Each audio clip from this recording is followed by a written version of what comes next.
Mesdames, Messieurs, bonsoir. Au cours du mois qui vient de s'écouler, le visage de l'Europe a changé. Il n'a pas fallu grand-chose.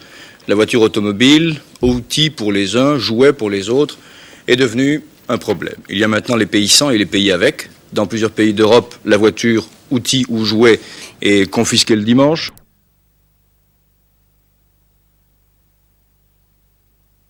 De pétrole. Des décisions dont les mobiles ne nous sont pas toujours apparues clairement.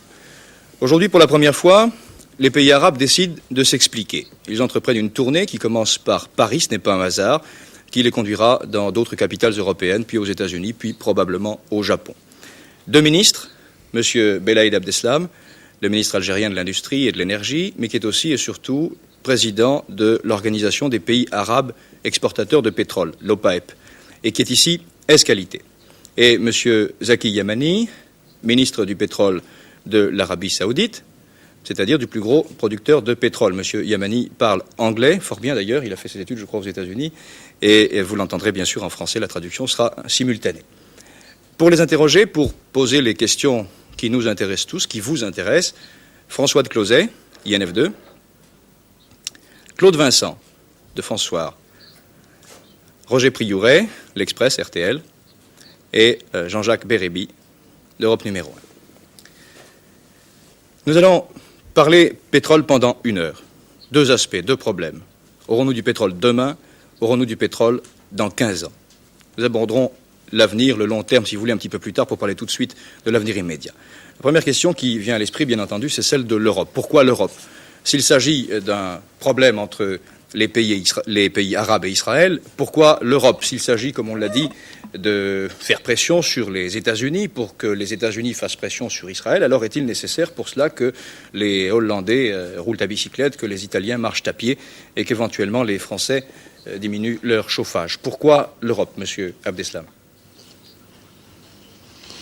Bien, je crois qu'il ne s'agit pas de l'Europe, mais pour reprendre un peu la manière dont vous avez présenté vous-même le problème tout à l'heure, l'origine qui se trouve de la situation que vit actuellement l'Europe n'est pas comme on le pense dans la décision qui a été prise à Koweït le 16 octobre dernier par les pays arabes producteurs de pétrole, mais dans la situation créée dans le monde arabe par l'agression israélienne. C'est là que se trouve la véritable origine de la situation que vivent actuellement la plupart des pays consommateurs de pétrole qui s'approvisionnent en cette matière auprès des pays arabes. La décision prise par les pays arabes ne vise pas l'Europe. En fait, elle a été prise dans le but de poser le problème et elle a été prise dans le but de sensibiliser le monde occidental aux problèmes que vivent les pays arabes. Nous n'avons pas visé l'Europe en particulier. Nous avons visé d'abord une production qui nous appartient. En réalité, ce qu'il faudrait, ce n'est pas pourquoi l'Europe, il faudrait dire pourquoi le monde occidental. Eh bien, pourquoi le monde occidental? C'est parce que Israël apparaît aujourd'hui dans le monde arabe comme une création du monde occidental. Plus précisément, comme une sorte de fait qui prolonge la période coloniale dans le pays arabe. C'est le monde occidental qui est à l'origine du lancement du foyer national juif en Palestine et qui, à travers les péripéties de l'histoire, s'est développé pour se transformer en un État créé sur le sol arabe et au détriment d'un peuple arabe. C'est également le monde occidental qui est à l'origine de toutes les aides et de tous les appuis qui ont été donnés à cet État, d'abord pour s'imposer, pour s'installer, et ensuite pour se livrer à une série d'actions que nous considérons comme des actions agressives et qui portent atteinte à la vie et à l'existence même d'autres pays arabes. Comme vous le savez, il y a eu de très nombreuses actions, de très nombreuses interventions de la part des pays arabes pour essayer d'arriver à rétablir les faits dans le sens de l'équité, pour essayer de faire prévaloir les droits du peuple palestinien, et ensuite, après les événements qui se sont déroulés en 1967, pour essayer d'arriver à faire libérer les territoires qui ont été occupés à la suite de cette guerre, et également à trouver une solution au problème du peuple palestinien qui, pour nous, n'est pas simplement un problème de réfugiés. Donc pour vous, l'objectif est en fait lié au problème militaire et politique ensemble. C'est cela. Mais seulement, à partir du moment où tous les moyens utilisés jusqu'à présent n'ont pas donné de résultats, et à partir du moment également où, de cette situation, la seule victime, ceux qui souffrent, ce sont les Arabes, d'abord les Palestiniens, ensuite les autres pays arabes, qui sont soit occupés dans leur territoire, soit soumis périodiquement, tous les 5 ou 6 ans, à des problèmes créés justement par les crises qui surgissent là-bas, eh bien, le moment nous est apparu venu de faire en sorte que tout le monde se sente responsable de cette situation et prenne conscience de la responsabilité qu'il a vis-à-vis de cette situation. Monsieur le ministre, vous venez de dire une chose très grave. Vous venez d'assigner à votre action 2 objectifs distincts. L'un qui est de critiquer l'Occident d'avoir installé Israël, et l'autre de limiter Israël à ses frontières antérieures. La seconde action, nous serions d'accord, mais si la première a pour but de faire sauter Israël, croyez-moi, alors c'est un problème extrêmement grave. Nous pourrions reprendre un petit peu le développement de toute cette situation. Il est évident que si, dans les circonstances actuelles, je devais définir un point de vue purement arabe qui s'attacherait à la conception que nous avons du problème, pour nous, Israël, tel qu'il est aujourd'hui, ce n'est rien d'autre qu'un fait colonial, c'est-à-dire un fait qui a été créé par l'introduction sur le sol arabe d'une population qui n'est pas arabe et qui n'est pas de la région. À part un certain nombre d'Israélites qui sont venus peut-être de la région palestinienne ou qui sont venus des autres pays arabes, le reste est peut-être le gros de la population. Mais je vous interroge sur votre but profond. Est-ce le premier ou le second? Oui, mais pour venir au second, il faut d'abord savoir comment s'est déroulé le premier.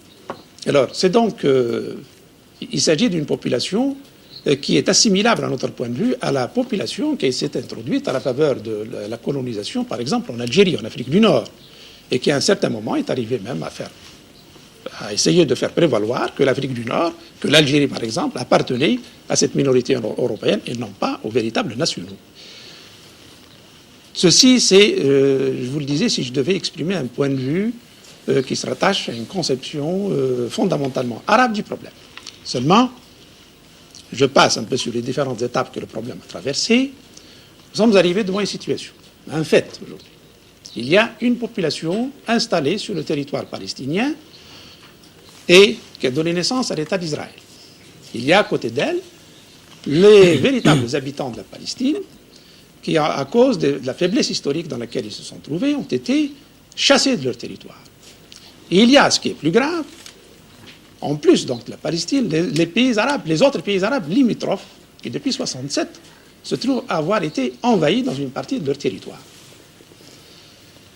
Et ce qui fait que donc, pour nous aujourd'hui le problème, il ne s'agit pas simplement de l'existence de cet État d'Israël qui a été créé par le monde occidental, par le fait colonial, mais il semble, compte tenu des événements qui se sont développés depuis 1967, que l'on s'achemine vers une sorte de grand Israël qui engloberait non seulement la Palestine historique, mais peut-être beaucoup d'autres régions qui sont actuellement sous souveraineté arabe, qui constituent l'assise territoriale d'autres pays arabes. Entre Européens et Arabes, ça n'est plus un litige entre nous. De ce côté-là, sur les frontières de 67, l'Europe est d'accord. Sur l'antériorité, c'est autre chose. Bon, le problème tel qu'il est posé actuellement par les pays arabes, surtout les pays arabes limitrophes d'Israël, c'est la récupération des territoires qui leur ont été enlevés en 1967 et, corrélativement, le règlement du problème du peuple palestinien, parce qu'il ne peut pas y avoir deux solutions définitives au problème tant que les droits du peuple palestinien sont ignorés. Alors, je vais Et peut-être je abuser. précise, si vous permettez, les Arabes ne posent pas ceci comme un problème nouveau, mais ils le posent sous la forme de la mise en application de décisions prises par les instances des Nations Unies. Alors, nous sommes d'accord. Oui, mais vous êtes d'accord, mais que faites-vous? Que fait l'Europe? Que fait le monde occidental pour faire prévaloir ces décisions?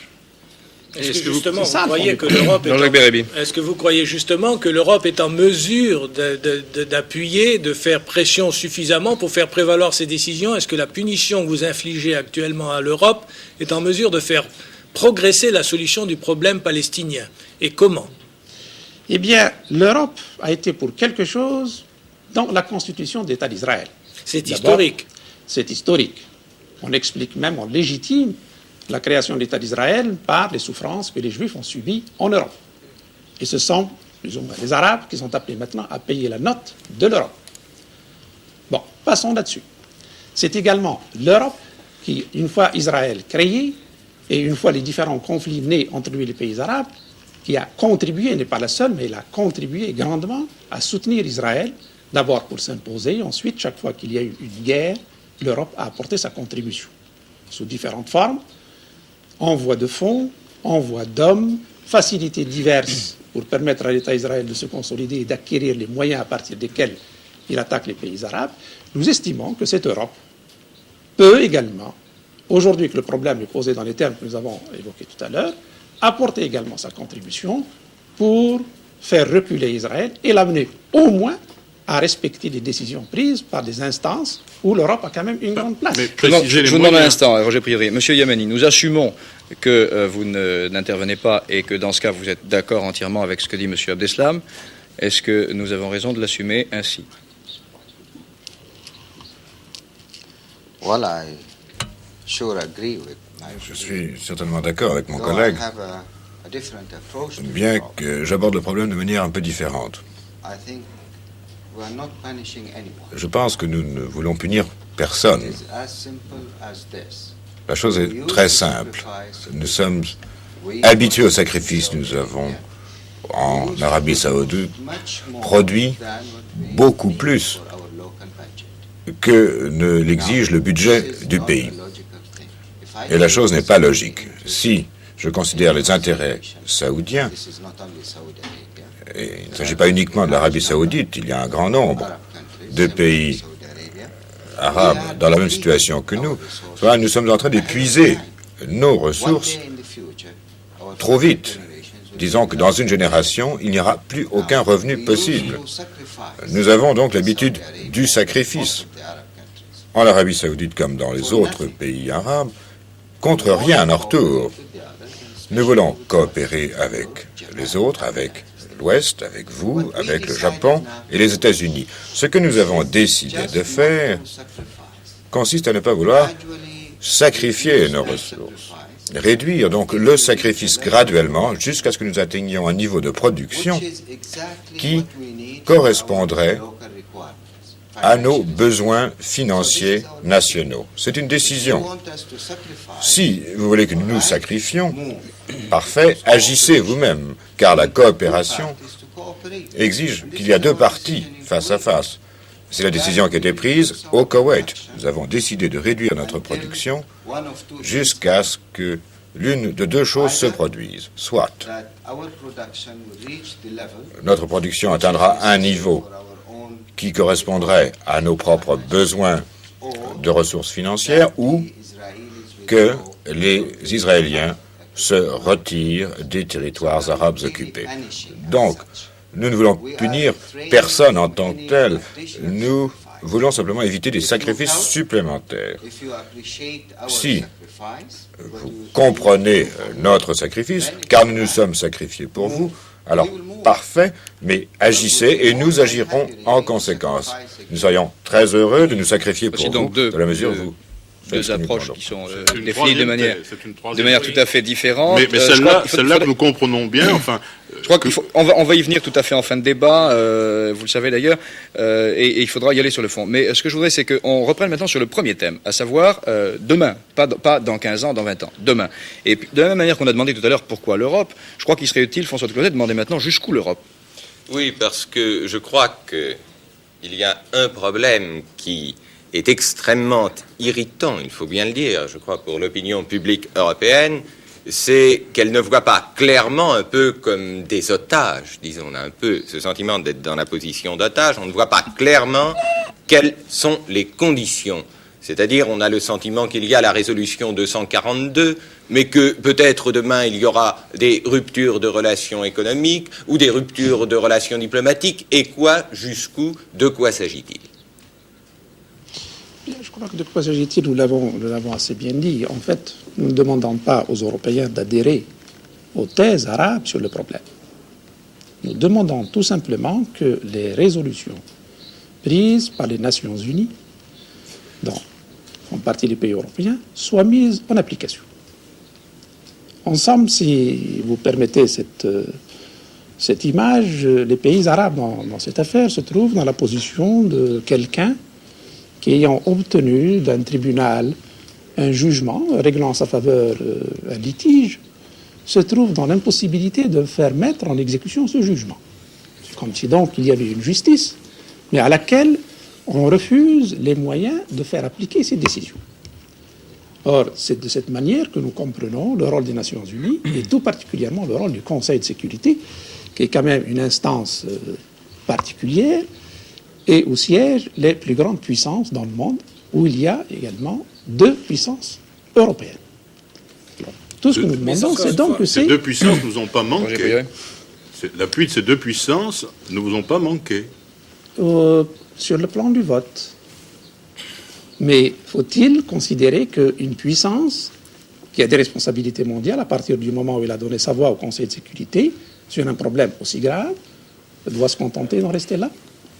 Peut-on croire que, je m'excuse, mais peut-on croire que l'Europe a encore suffisamment de poids, et notamment les 2 puissances que vous évoquez, pour forcer Israël à se retirer des territoires occupés? C'est la question que je vous pose. Je l'ai posée à un grand diplomate arabe en poste aux États-Unis il n'y a pas très longtemps, il y a quelques jours, et il m'a répondu non, la clé du problème se trouve aux États-Unis. Alors je voudrais vous demander pourquoi, encore une fois, pourquoi est-ce que vous punissez l'Europe, puisque c'est à peu près comme ça que le problème se résume. À tout le moins qu'il est ressenti. Qu'il est ressenti par les Européens. Et j'ajoute que punissant l'Europe, vous servez la puissance des États-Unis, car regardez la montée du dollar. Je ne peux pas me résoudre à accepter cette logique d'une Europe quand même qui a malgré tout une position mondiale sur le plan économique, sur le plan politique. Je ne me résous pas à accepter que l'Europe soit simplement dans cette affaire un facteur sans aucune influence. L'Europe fait partie du monde occidental, elle fait partie de l'Alliance atlantique, elle est liée par toutes sortes de rapports avec les États-Unis d'Amérique, avec Israël. Nous ne disons pas que l'Europe à elle seule peut régler le problème. Nous disons que l'Europe peut agir pour régler le problème. Et pour nous, pour ce qui est du pétrole, il suffit qu'elle fasse cela pour que notre position, en ce qui concerne le pétrole, évolue. Parce que... Monsieur le ministre, je vous interromps là. Lorsque la Hollande, par exemple, signe la déclaration commune des 9 Européens, rien ne s'est passé. L'attitude vis-à-vis de la Hollande n'a pas changé. Oui, c'est exact. Il y a peut-être une évolution, mais avant d'arriver à la signature de cette déclaration, qui d'ailleurs reste un peu équivoque, la Hollande s'est distinguée par toute une série de manifestations et d'actes d'hostilité caractérisés vis-à-vis des Arabes et d'appui déclaré à Israël dans ses opérations contre les pays arabes, et plus particulièrement depuis au cours de la guerre d'octobre dernier. Aujourd'hui, la Hollande semble amorcer une certaine évolution de son attitude. Mais il y a quand même un très grand écart entre le fait de signer une déclaration et tous les actes et toutes les attitudes que la Hollande a manifestées auparavant. J'ajoute que les responsables hollandais se refusent jusqu'à présent, par exemple, à dire clairement que dans leur esprit, quand on parle d'évacuation des territoires occupés, il s'agit de l'ensemble des territoires occupés. Or, on a adopté un certain style qui font que finalement, on évite la formulation la plus simple, dans la mesure où on est d'accord avec l'évacuation de tous les territoires qui ont été occupés en 1967, quelle que soit la forme sous laquelle la chose s'exprime, on devrait pouvoir le dire. Claude Vincent. Monsieur le ministre, il semble donc que les déclarations, naturellement on peut toujours discuter dessus, et celle qui a été signée par la Hollande ne vous satisfait pas. Et je crois même que lorsque vous obtenez qu'un pays change un peu sa position, vous avez assez rapidement tendance à l'accuser d'hypocrisie. Donc il faut aller sûrement plus loin que les déclarations pour aboutir à ce que vous soyez satisfait de l'attitude des pays européens. Et c'est une première question que je voudrais vous poser. Pratiquement, qu'est-ce qu'il faut faire ? Je pense que vous n'envisagez pas que les pays européens interviennent d'une façon militaire sur l'ex-champ de bataille pour ramener les forces israéliennes à leurs frontières. Mais j'aurais voulu vous poser une autre question. Je crois qu'une suffit pour l'instant. Pour ma part, je ne serais pas choqué que les Européens arrivent à cette limite. Mais est-ce que ça vous paraît un souhait réaliste ? Ça me paraît plutôt quelque chose que les Européens ne voudraient pas faire. Et à partir du moment où il y a quand même l'occupation d'un territoire, où il y a agression qui menace la paix mondiale, qui ne menace pas simplement l'économie européenne ou l'économie de plusieurs pays, qui touche notre propre économie, parce que ce qui se passe actuellement ne cause pas de tort uniquement à l'Europe, nous en sommes également victimes. À partir du moment où il y a une situation de ce genre, pour ma part, je ne serais pas choqué de voir l'Europe intervenir militairement. Mais Monsieur le Ministre... Parce qu'au fond, l'Europe se plaint aujourd'hui d'être un petit peu à l'écart, d'être tenue à l'écart du problème. Mais d'où lui vient cette situation? Du simple fait qu'elle ne veut pas intervenir au même titre que le font les États-Unis. Mais Monsieur le Ministre, il est évident que les gouvernements européens qui marquent un certain ménagement à l'égard d'Israël, voire une certaine sympathie parfois à l'égard d'Israël, ne font que traduire l'état de leur opinion publique, n'est-ce pas? Oui. Ça, je crois que c'est tout à fait clair pour des pays comme la Hollande et le Danemark. Et je crois que dans une certaine mesure aussi, l'attitude du gouvernement français doit tenir compte de l'état de l'opinion publique qui est assez largement sympathisante à l'égard d'Israël. Si bien que c'est peut-être là que se trouverait la solution de votre problème. Ce serait dans une meilleure... dans le fait que l'opinion publique mondiale et européenne comprenne mieux et approuve mieux votre position. Or, les actions que vous entreprenez, qui sont très désagréables, vous savez, je pense que les Hollandais, les Allemands et d'autres vont ressentir assez durement le fait de ne pas pouvoir servir de leur voiture quand ils veulent, et puis aussi peut-être le fait de ne pas pouvoir se chauffer cet hiver. J'ai l'impression que ce genre d'action, loin de vous concilier les opinions publiques, va les durcir contre vous. Est-ce qu'en faisant ça, vous n'allez pas un peu à l'encontre de votre objectif? Est-ce que c'est un écueil que vous avez prévu dans votre plan? Car il y a un Nous plan. l'avons envisagé, mais à ce moment-là, je vous retournerai la question à l'opinion publique. Que peut-on attendre d'elle pour arriver à régler le problème? Devons-nous simplement, pour que l'opinion publique ne soit pas contre nous, pour mériter sa sympathie, une sympathie purement sans aucun résultat pratique, laisser se perpétuer une situation qui nous cause du tort quand même depuis de très nombreuses années? François de Closet. Vous pourriez par exemple lever définitivement, et ça je crois que ce serait capital et 1000 fois plus efficace que tous les embargos pétroliers, vous pourriez définitivement lever toute ambiguïté sur ce problème que soulevait Roger Prioret au début de ce débat, les problèmes de l'existence d'Israël et des frontières d'Israël. Il est évident que l'opinion publique française ou européenne ne vous suit pas du tout de la même façon selon que vous parlez de l'un ou de l'autre. Il me paraît tout de même évident aussi qu'il y a toujours une certaine ambiguïté, qu'on ne sait jamais ce qui est remis en cause des frontières d'Israël ou de l'existence d'Israël. Et si, une fois pour toutes, irrévocablement, il était clair qu'il s'agit des frontières et pas de l'existence, vous auriez fait plus pour transformer l'opinion mondiale qu'avec les embargos, vous ne le pensez pas? Mais il me semble que d'autres États arabes, et notamment les plus intéressés, l'Égypte par exemple, la Syrie, n'ont pas des actes divers de ce côté-là, clairement défini leur position. Ça n'a pas changé grand-chose dans l'opinion internationale et dans le comportement des grandes puissances à leur égard. Le fait que les Arabes aujourd'hui discutent d'une formule d'aménagement, de coexistence entre eux et les Israéliens, ceci déjà comporte de leur part une très grande concession à partir du moment où on admet sur le territoire de la Palestine la présence et l'existence des Israéliens. Mais il y a un côté, le problème des Palestiniens. Or, jusqu'à présent, Israël refuse même de reconnaître l'existence, la personnalité, l'existence de l'entité palestinienne. Je vais même plus loin. Actuellement, c'est Israël qui semble se faire bousculer pour être conduit à la table des négociations. sous l'égide internationale. Je ne veux pas entrer dans les détails, mais il y a dans une négociation, il y a les points de départ, il y a les points d'aboutissement.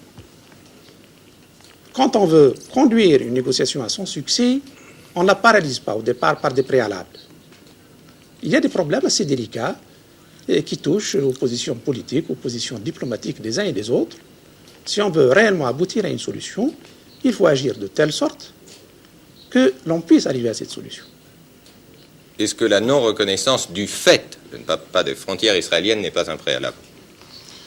Ça importe. À quoi cela peut-il conduire? Vous avez eu le cas ici en Europe de l'existence des deux Allemagnes.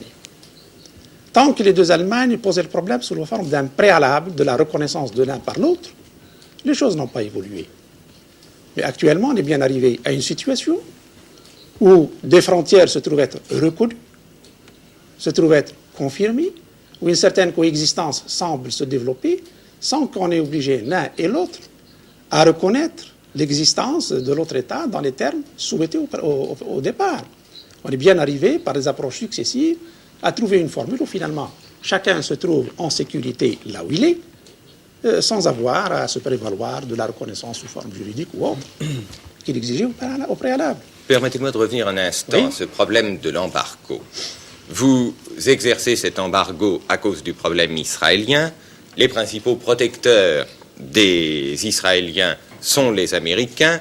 Par conséquent, c'est eux que vous devriez viser en priorité. Or, que constate-t-on?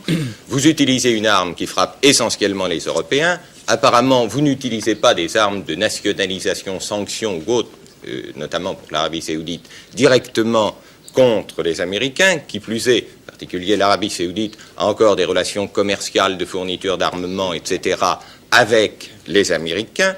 Et en fait, on a le sentiment qu'à très long terme, si on raisonne à 5 ans, 10 ans, le but, les conséquences de cet embargo seraient de renforcer considérablement les positions américaines, surtout sur le plan économique. Roger Prioré l'a signalé sur le plan monétaire, et que donc, je dirais objectivement, en vous comportant ainsi en ennemi d'Israël, vous semblez être aussi des alliés objectifs des Américains, des intérêts américains à long terme. Cette question s'adresse surtout à M. Yamami. C'est une dialectique qui conduit un peu trop loin. M. Yamani. Mais M. Yamami est capable d'y aller.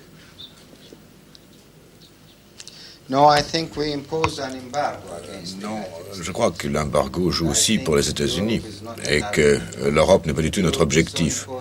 L'Europe est extrêmement importante pour le monde arabe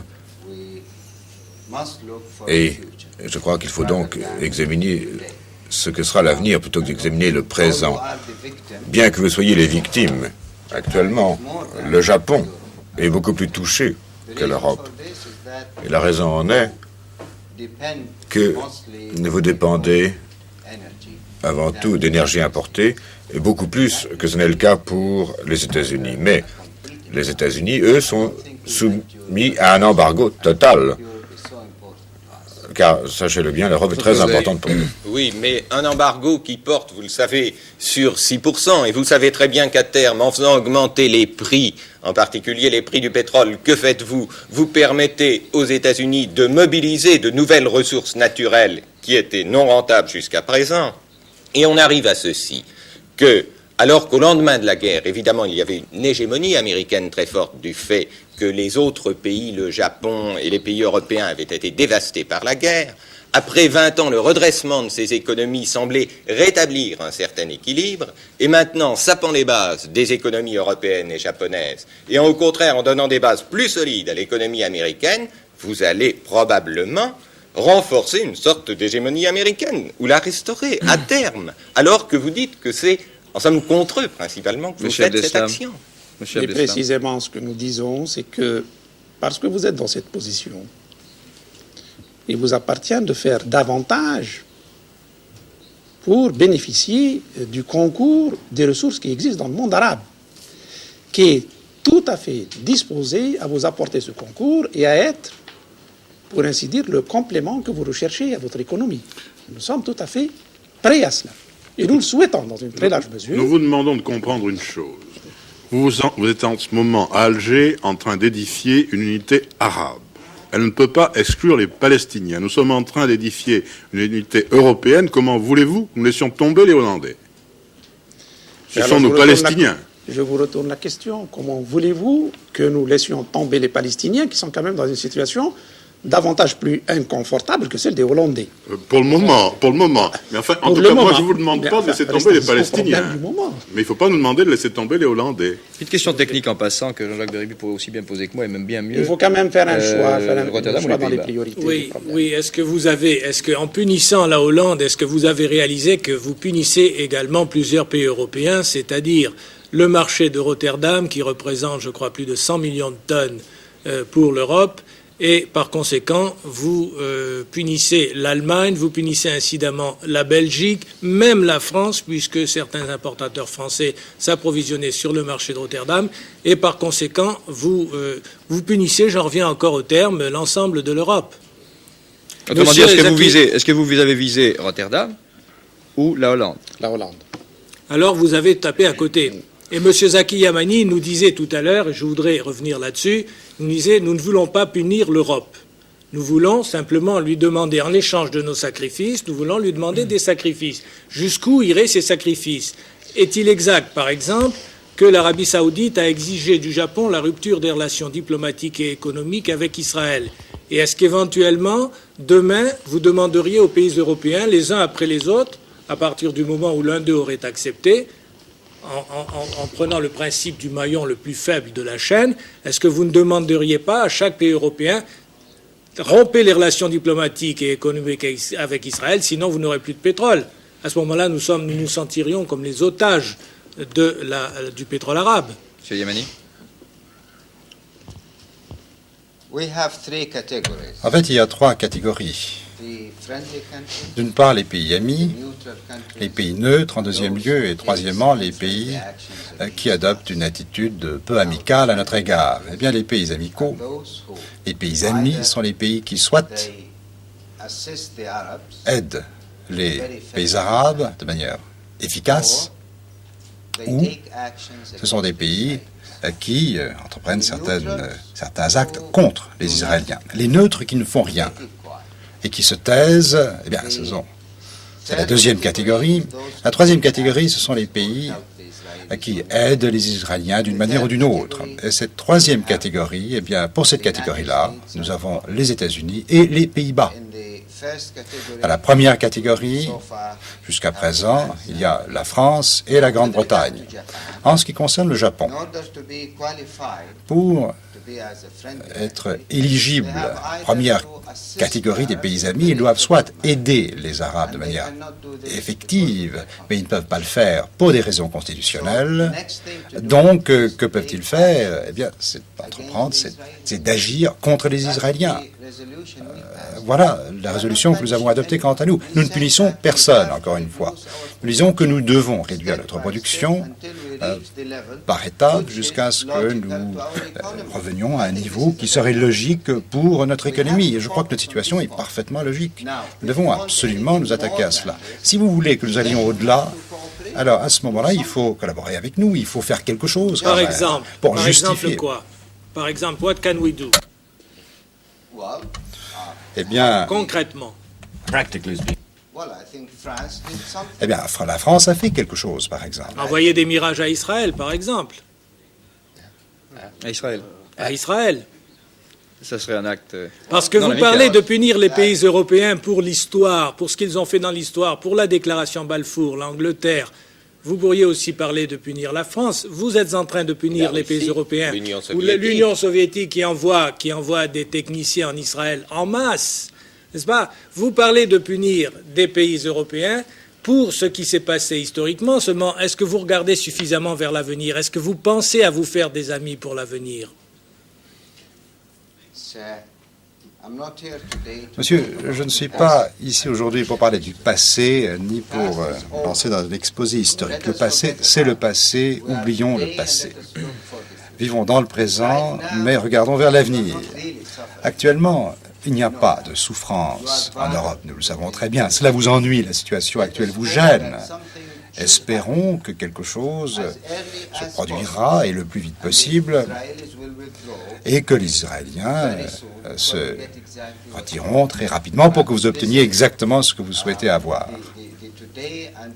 Mais parlons du présent. Nous n'allons pas d'ailleurs changer notre position. C'est à vous de jouer, c'est à vous de changer quelque chose. Et je crois que vous avez quand même des moyens de pression importants à l'encontre des Israéliens et à l'encontre des États-Unis. Mon collègue l'a signalé, vous êtes membre de l'OTAN. Vous avez les rapports étroits avec les Israéliens. Vous avez le moyen de leur dire que votre occupation... Nous ne sommes pas membres de l'OTAN. De l'Alliance Atlantique. Nous sommes membres du traité. Mais- Oui, enfin, disons, je parle de l'ensemble de l'Europe, en l'occurrence. Ouais. Alors, comme, oui, la France, bien sûr. Enfin, vous avez parlé de l'Europe, notez bien, vous n'avez pas parlé de la France, eh bien, moi aussi. Je parle Europe. Mais la France, de toute manière, est privilégiée et reçoit les mêmes quantités de pétrole qu'auparavant. Mais je parle de l'Europe. Mais il faut oublier le passé, il faut oublier l'histoire. Vous avez un problème actuellement, nous avons un problème. Cherchons à résoudre ces problèmes. Votre problème sera résolu dès que notre problème aura été résolu. Et l'agresseur, c'est l'Israélien.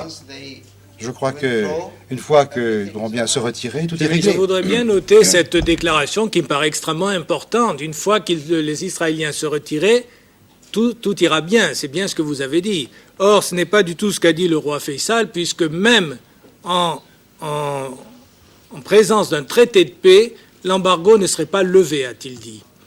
Et le prince Saoud, qui est votre adjoint au ministère de l'Arabie Saoudite, au ministère du pétrole de l'Arabie Saoudite, a dit que les restrictions de pétrole ne sont pas liées à l'état de guerre. Ce qui veut dire qu'en cas de paix, il n'y aurait pas de cessation de l'embargo. Alors je vous demande confirmation en cas de retrait des Israéliens des territoires occupés et en cas de paix, est-ce qu'il y aurait fin de l'embargo? Oui, Chef d'Islam. oui, oui. Eh bien, vous pensez que... Il ne faut pas... Est-ce que vraiment vous pensez que je vais dire quelque chose qui va à l'encontre, qui est à l'encontre de ce que le roi Faisal a dit? Ah, franchement, vous vous leurrez, cher monsieur, mais je voudrais être tout à fait clair. Il existe actuellement un embargo dirigé contre les États-Unis et les Pays-Bas. Jusqu'à présent, cela n'est lié à rien. C'est une question d'appréciation, nous prendrons la décision qui conviendra. Et puis d'autre part, baisse de notre production. Et cette baisse continuera par étapes jusqu'à ce que nous retombions à un niveau qui serait le niveau économique, le niveau idoine sur le plan économique pour notre pays. Et cela est lié au retrait des forces israéliennes des territoires occupés. Dès que cela se produira, eh bien, vous retrouverez les mêmes quantités de pétrole qu'en septembre 1973. Et si un calendrier est prévu pour le retrait, eh bien, nous aurons un autre calendrier pour l'augmentation de la production. Et si les Israéliens se déplacent de tant de kilomètres, eh bien, immédiatement, nous augmenterons la production, mettons, de 5 ou 10%, et ainsi de suite, jusqu'à ce que vous retrouviez exactement ce que vous receviez auparavant, avec le retrait. Voilà la position officielle de l'Arabie saoudite. Je voudrais savoir si au bout de cette forêt de sucre d'orge que vous alignez devant nous, est-ce qu'il y aura non pas un ralentissement, ce qui est peut-être souhaitable pour vous, parce que c'est un vrai problème, indépendamment de la guerre, il y a un problème, celui des ressources, de l'épuisement de vos ressources. Parce que ce que tout à l'heure je vous ai approuvé quand vous avez dit que pour vous c'était peut-être un problème de ne pas épuiser les puits en 20 ans, mais de les garder sur 50 ans, parce qu'il faut préserver l'avenir de votre pays. L'Algérie est très sensible, la Libye est très sensible. C'est un autre problème, ça. C'est un autre problème. Oui. Je ne voudrais pas qu'on Mais il en est tout de suite. Il nous reste mêlé pas à la beaucoup de question. temps, on va y venir, mais pas tout de suite. Comment Mais expliquez-vous quelle était la question de Roger Priori? Non, c'était simplement s'il y aurait, après les sucres d'orge, un rationnement dû à l'épuisement des ressources, aux menaces d'épuisement des ressources. Ça, on va y venir On dans va y un revenir moment. parce que Je retiens l'expression c'est sucre important. d'orge. La polémique, à ce moment-là, la ce ne serait guerre, pas, de tout. ce n'est pas la politique des États qui sera responsable, c'est un peu la nature. Il arrivera un moment où finalement les jugements ne pourront pas donner plus qu'ils ne peuvent. Est-ce qu'on peut soulever le cas de l'Irak? Non. Est-ce qu'on peut soulever le cas de Petite l'Irak? seconde, Jean-Jacques Berby. Est-ce qu'on peut soulever le cas de l'Irak qui s'est désolidarisé de votre action et qui a dit spécifiquement qu'elle ne voulait pas punir l'Europe et que par conséquent elle livrait tout le pétrole dont les Européens avaient besoin? Et on peut même soulever le cas de la Libye qui fait un petit peu bande à part, qui ne suit pas tout à fait les recommandations qui ont été adoptées à Koweït. Est-ce que, par exemple, je voudrais simplement préciser ma pensée, est-ce que, par exemple, les restrictions qui ont été adoptées par les pays du Golfe n'étaient pas prévues même avant la guerre parce que, justement, ça n'était pas leur intérêt économique de produire ce pétrole? Et est-ce que, dans le cas de l'Algérie, est-ce que ça n'était pas parce que les puits algériens ne pouvaient pas produire tout le pétrole qui était demandé? Non, pas du tout. Chef d'Islam. Si j'avais la possibilité de faire produire quelques tonnes de plus, en ce moment-là, je le ferais avec plaisir. Monsieur Yamani, je voudrais vous poser une question tournée vers le futur, puisque c'est ce qui vous intéresse et à juste titre. Vous avez dit tout à l'heure que vous avez en fait deux catégories de pays à punir d'une manière ou d'une autre, les États-Unis, la Hollande. Des pays dont vous ne pouvez pas attendre de gestes antipathiques vis-à-vis d'Israël. Mais vous avez un autre moyen de punir directement les États-Unis sans passer par le truchement de l'Europe, c'est de nationaliser.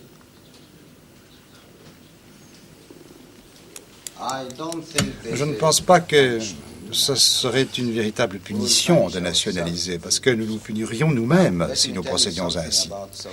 Je voudrais vous dire deux mots au sujet de l'Arabie saoudite. La quantité de pétrole, de gisements découverts, et chacun dit que les quantités sont absolument gigantesques, eh bien, la quantité est inférieure. En fait, ce qui a déjà été découvert est inférieur, semble-t-il, à ce qui est encore à découvrir.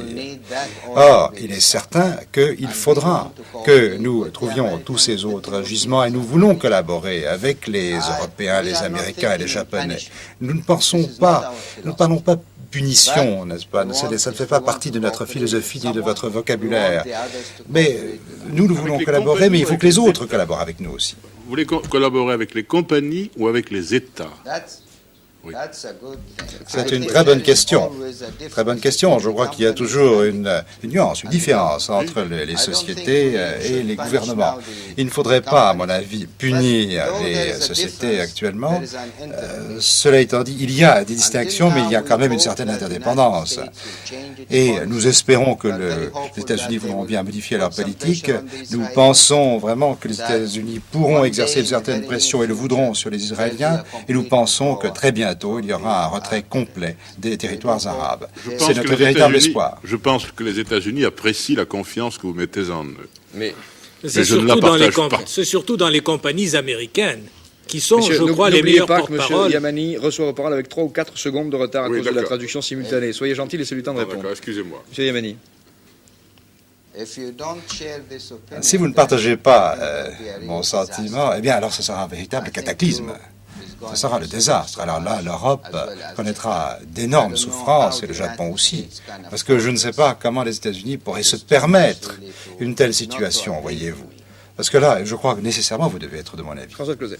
Oui, mais là, j'en reviens à la question que je vous posais tout à l'heure, et je dois dire que la réponse que vous avez donnée ne me satisfait pas entièrement. Vous avez réfléchi au scénario de ce que vous faisiez, aux conséquences à terme.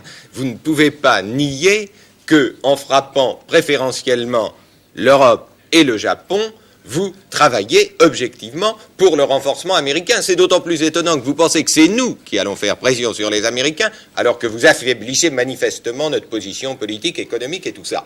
Pourquoi avez-vous l'air ainsi de ménager les intérêts américains à long terme? Je crois que les Américains actuellement, quand même, souffrent autant que l'Europe de cette situation. Je crois que la quantité de pétrole, les quantités de pétrole dont on a complètement cessé les livraisons vers les États-Unis en matière de pourcentage et de volume, ces quantités sont les mêmes que ceux qui vous manquent, que celles qui vous manquent.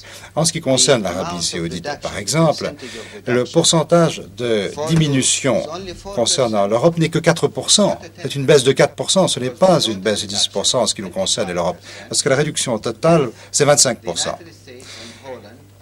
Les États-Unis et les Pays-Bas, en fait, correspondent à une assez grande partie de cela. Donc c'est 21% pour ces deux pays-là et 4% pour l'Europe. Et le dollar monte, ce qui prouve... Et les compagnies, les profits des compagnies aussi. Monsieur Abdeslam. Je voudrais d'abord répondre sur deux points que vous avez soulevés tout à l'heure à propos de l'Irak et de la Libye. Oui.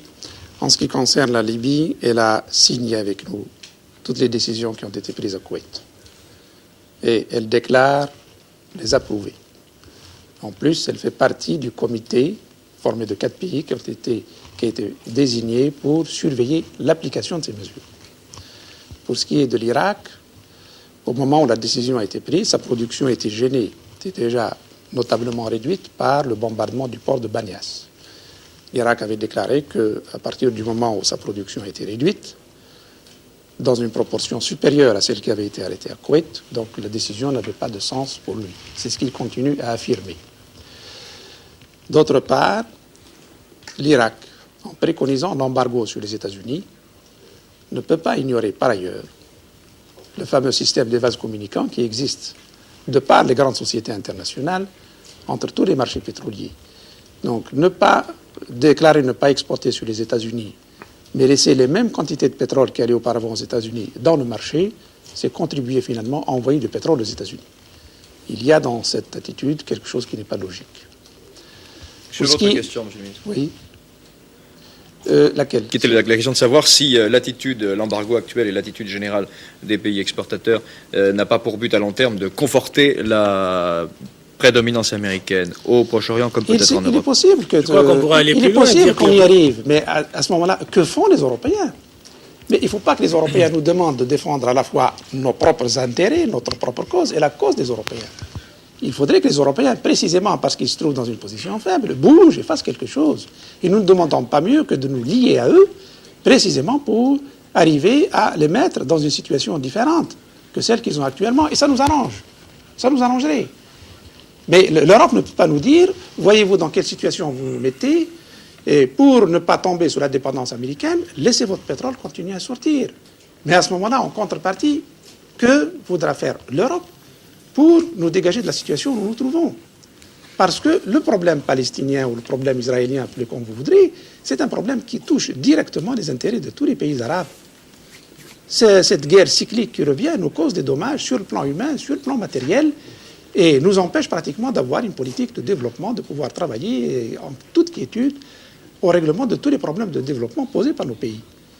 Nous avons, nous, Pour aussi, certains des pays, problèmes. en tout cas, pas Alors, pour tous. nous pouvons pousser indéfiniment ce débat.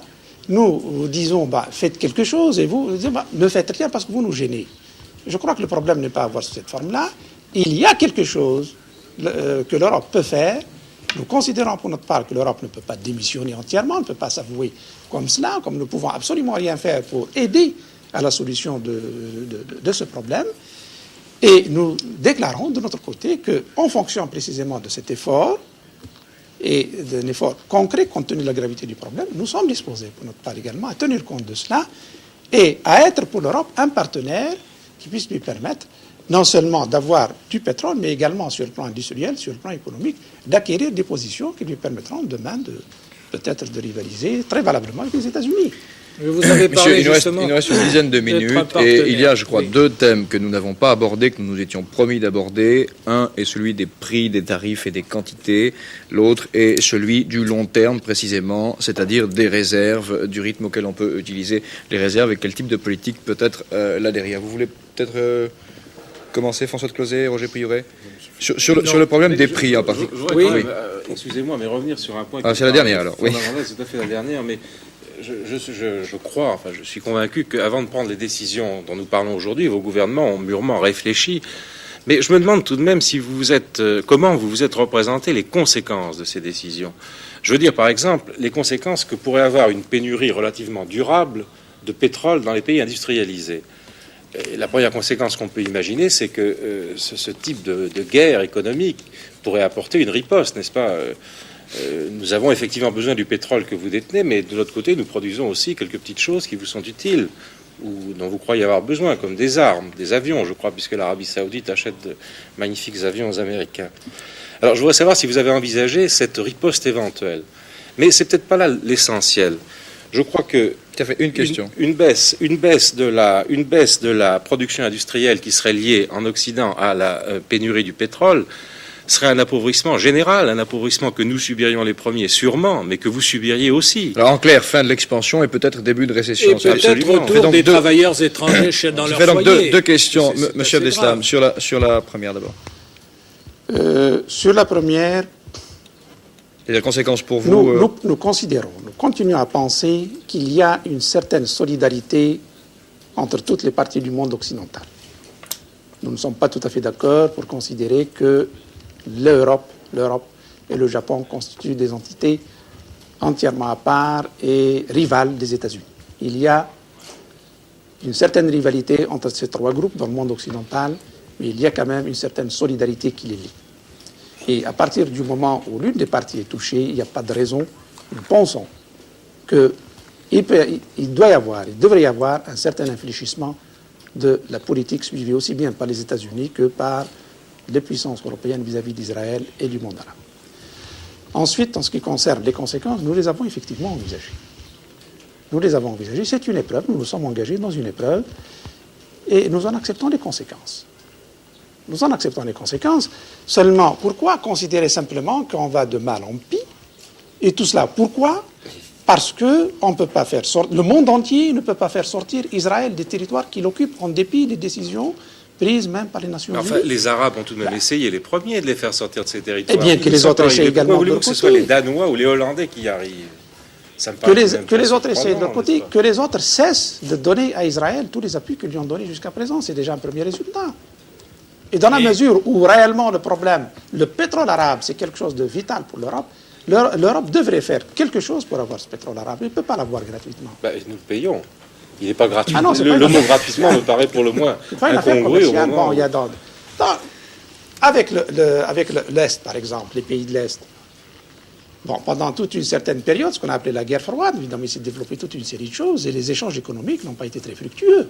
Mais à partir du moment où on a estimé le moment venu de développer la coopération économique sans tenir compte des barrières idéologiques, on a quand même pris bien soin de régler les problèmes qui existaient. On a réglé le problème des deux Allemagnes, on a réglé le problème de Berlin, on est en train de normaliser toutes les relations qui existaient entre les pays socialistes et les pays occidentaux. Et ceci pour ouvrir le terrain et permettre à la coopération de se développer. Mais avec le monde arabe, on considère comme normal de continuer à recevoir le pétrole, alors que le monde arabe est plongé quand même dans une situation... Mais si vous preniez l'engagement de nous dire que vous acceptez le maintien d'Israël dans ses frontières de 67, vous croyez que ça ne serait pas décisif? Vous ne croyez pas que les Français ont été mal impressionnés depuis 67 quand ils ont vu le général Dayan inaugurer des kibboutz en terre arabe? Vous ne croyez pas qu'Israël a perdu beaucoup depuis 67 dans l'esprit des Français? Mais Israël continue encore à occuper et continue encore à frapper des populations sans défense.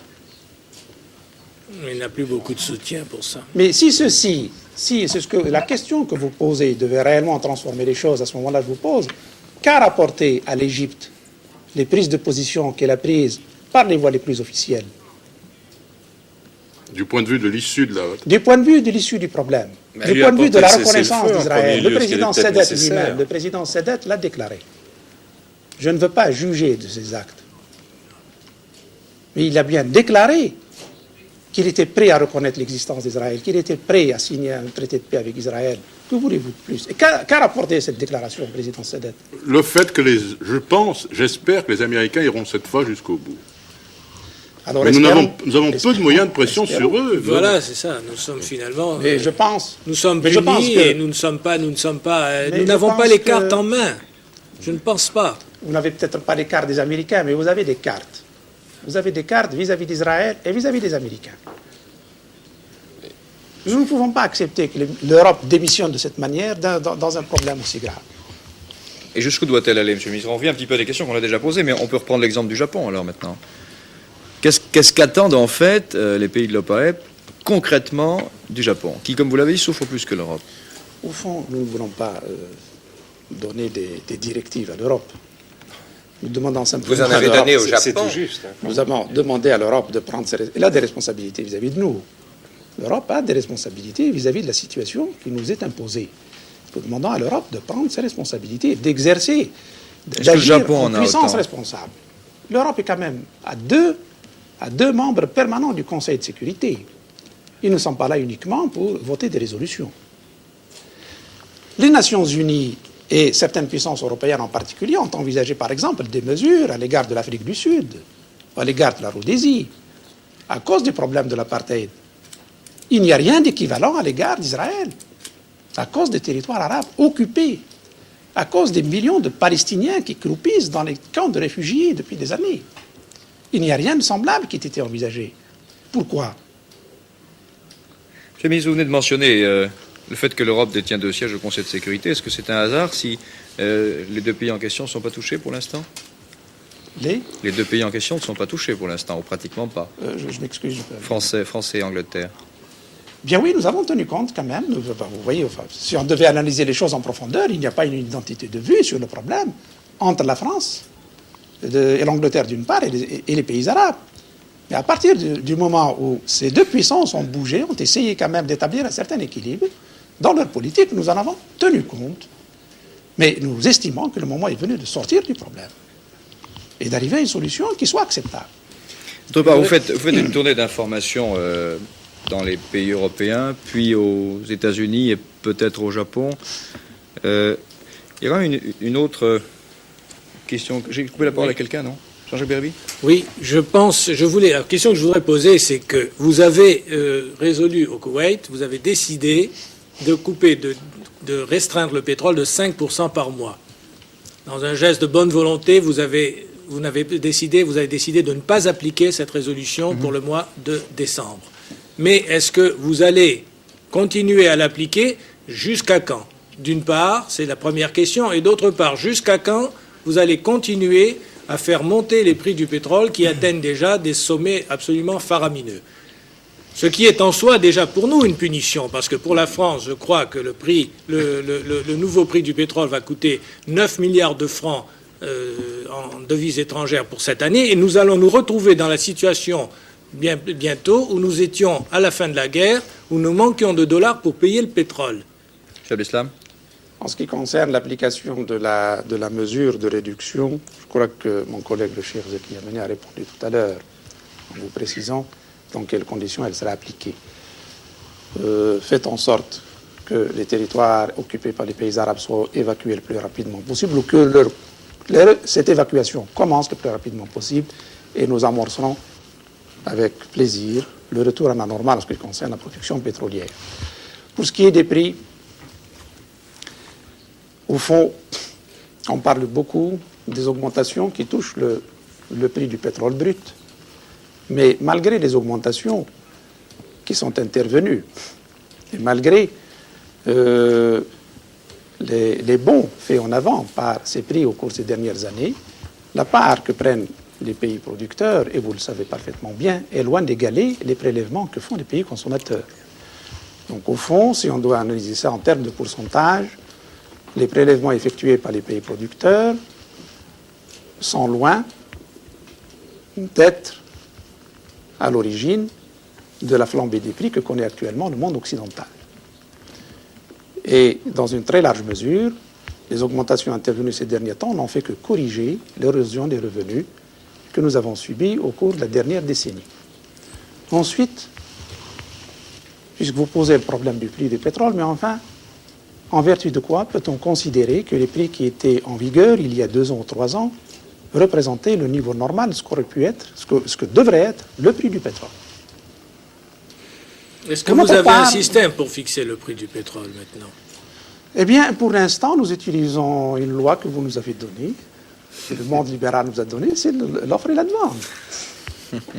Ah, il n'y a même pas une grande situation de concurrence. Il n'y a pas de raison pour que cette loi qui a joué pleinement quand elle jouait en faveur des pays utilisateurs ne joue pas aujourd'hui en notre faveur. Vous utilisez le marché en termes de monopole. Exactement. C'est encore quelque chose qui... Une mauvaise leçon que nous vous avons donnée. Vous l'avez utilisé également en termes de monopole. Hélas. Vous avez utilisé la loi en termes de monopole. Maintenant, nous ne sommes pas hostiles à la recherche d'un mécanisme acceptable. Et comme vous le savez tout récemment, à Vienne, les pays du Golfe, je m'excuse auprès de mon collègue le Cheikh Zeki Yamani, ont rencontré les sociétés pétrolières et bien qu'ils aient pris la décision, bien que ces pays du Golfe aient pris la décision de fixer leur prix eux-mêmes, mais ils ne se sont pas montrés fermés à l'idée d'un dialogue pour essayer de trouver un mécanisme acceptable, logique, pour organiser dans l'avenir l'évolution des prix pétroliers. Mais alors, puisque vous parlez justement de l'avenir, nous arrivons au terme de notre temps.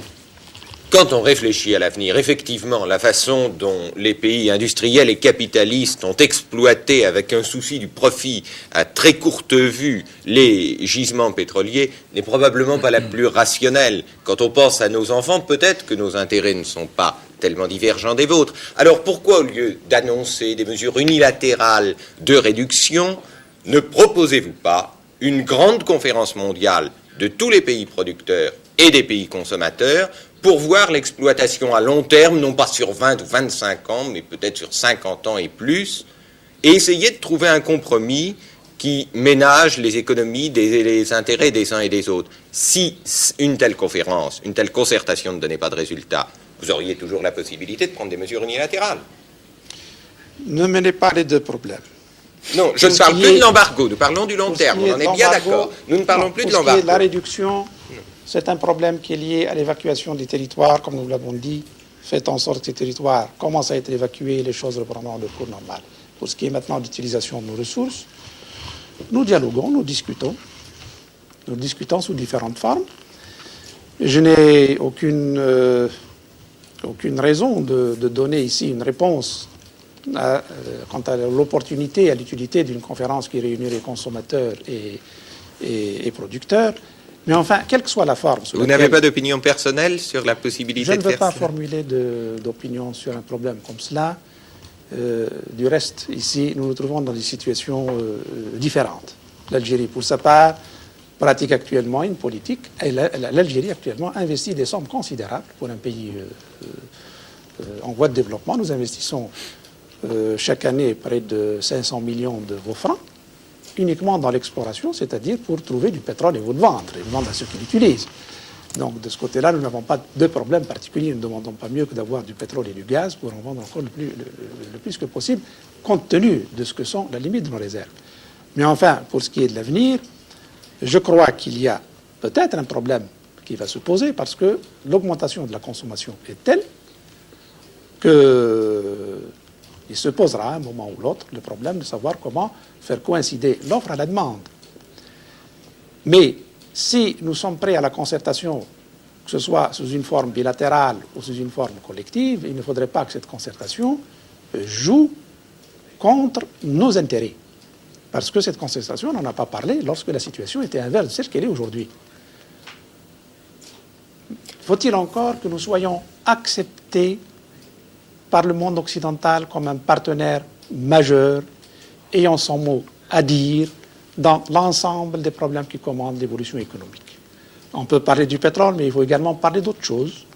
Nous pourrons parler également de la manière dont nous nous développons, de la manière dont on nous prête l'argent, de la manière dont on nous fournit les produits industriels, de la manière dont on nous transfère la technologie, de la manière dont on fait bénéficier nos pays de l'ensemble des avantages